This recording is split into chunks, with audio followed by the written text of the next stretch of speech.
Bismillahirrohmanirrohim. Assalamualaikum warahmatullahi wabarakatuh. Robbi sohri sodri wa yasirli amri wahlul uqdata min lisani yafqahu qawli. Pertama-tama, marilah kita panjatkan puji dan syukur kehadirat Allah Subhanahu wa Ta'ala, karena berkat rahmat dan hidayahnya kita masih dapat dipertemukan kembali di pembahasan kali ini. Tidak lupa juga sholawat serta salam semoga selalu tercurah limpahkan kepada junjungan besar kita Nabi Muhammad SAW, kepada para sahabat-sahabatnya, kepada para tabiin-tabiinnya, dan kepada kita umatnya hingga akhir zaman. Amin ya robbal alamin. Alhamdulillah saudara dan sahabatku sekalian, kita dapat dipertemukan kembali di pembahasan kali ini yang akan membahas mengenai hablum minan nas. Sebenarnya apa sih arti dari hablum minan nas ini? Hablum minan nas ini adalah hubungan kita sebagai manusia dengan manusia lain. Bagaimana Islam itu mengatur hubungan kita sebagai manusia dengan manusia lain.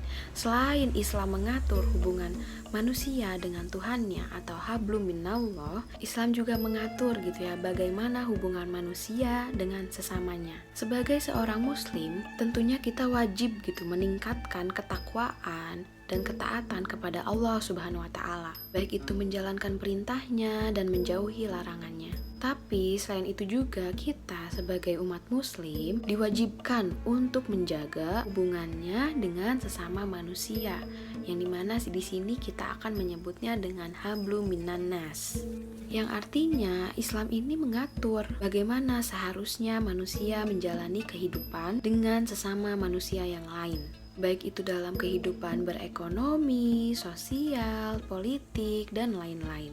Semuanya telah Allah atur dan terdapat dalam kitab suci Al-Quran dengan sempurna.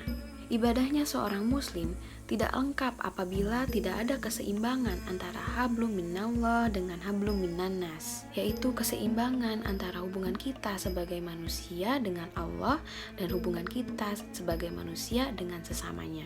Akan sia-sia amal seseorang yang telah beribadah, taat, takwa kepada Allah, seperti ia melakukan ibadah ritual kepada Allah, baik itu siang dan malam, namun akhlak dan perbuatannya masih digunakan untuk berbuat dosa sesama manusia. Kenapa dikatakan sia-sia? Karena baik lisan maupun perbuatan seseorang yang mengganggu kenyamanan kehidupan sesama manusia akan menggugurkan pahala ibadahnya kepada Allah Subhanahu wa Ta'ala. Jika seseorang tersebut baik itu melakukan lisan maupun perbuatan yang menyinggung atau mengganggu kenyamanan manusia lain, di situ Allah akan menggugurkan pahala ibadahnya. Pentingnya kita sebagai seorang muslim untuk melakukan hablum minan nas ini diperkuat dalam Quran surat An-Nisa ayat 36 yang artinya, sembahlah Allah dan janganlah kamu mempersekutukannya dengan sesuatu pun, dan berbuat baiklah kepada dua orang ibu bapa, karib kerabat, anak-anak yatim, orang-orang miskin, tetangga yang dekat dan tetangga yang jauh, dan teman sejawat, ibnu sabil, dan hamba sahaya. Sesungguhnya Allah tidak menyukai orang-orang yang sombong dan membanggakan diri. Di dalam terjemahan Quran surat An-Nisa ayat 36 tersebut diwajibkan oleh Allah Subhanahu wa Ta'ala bahwa kita harus berbuat baik sesama manusia. Berbuat baik itu dapat dicerminkan dengan kita tidak menyinggung perasaan seseorang, menghormati, menghargai, mencintai, dan menyayangi sesama manusia.